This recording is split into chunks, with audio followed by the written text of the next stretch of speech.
I think there are more opportunities from the standpoint, especially on the lower end, where you might have had smaller businesses only being able to maybe just manage antivirus in the past. That was, or maybe firewalls and antivirus, right?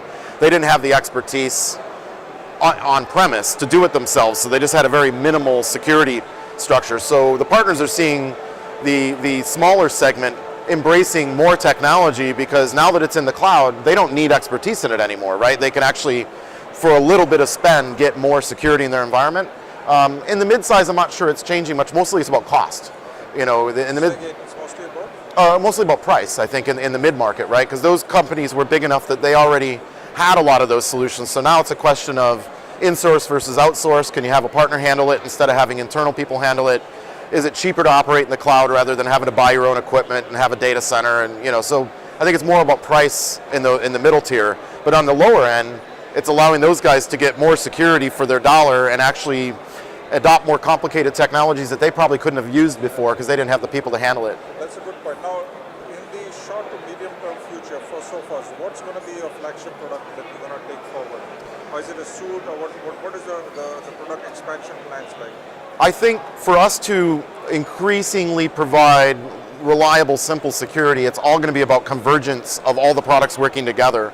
So right now we're working on, for example, having our network UTM products be able to talk to our endpoint products so that they can have more indicators about a given file that's being downloaded from the internet or the reputation of a website. Often today you've got a web filter at the edge that goes, ooh, this doesn't look quite right, but I don't know for sure, so I won't block it. And then you've got same thing on the endpoint where you download a file and the antivirus goes, oh, I don't want to have a false positive, it doesn't look quite right.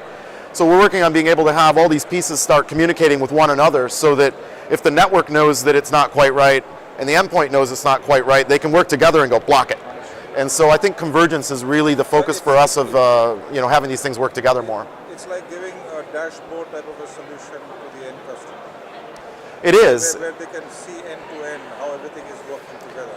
It's that for them from a visibility standpoint, but then from a threat protection standpoint, it's going from making decisions where you've got 2 indicators to decide if something's good in one spot and 3 over here, and going together, and now we can actually look at all 5 and make a better decision as to whether something's good or bad. So there's 2 angles to it, as you say, like, yes, consolidation for the IT admin to go, I've got one thing to look at, but also us doing a better job of knowing whether it's good or bad as well. So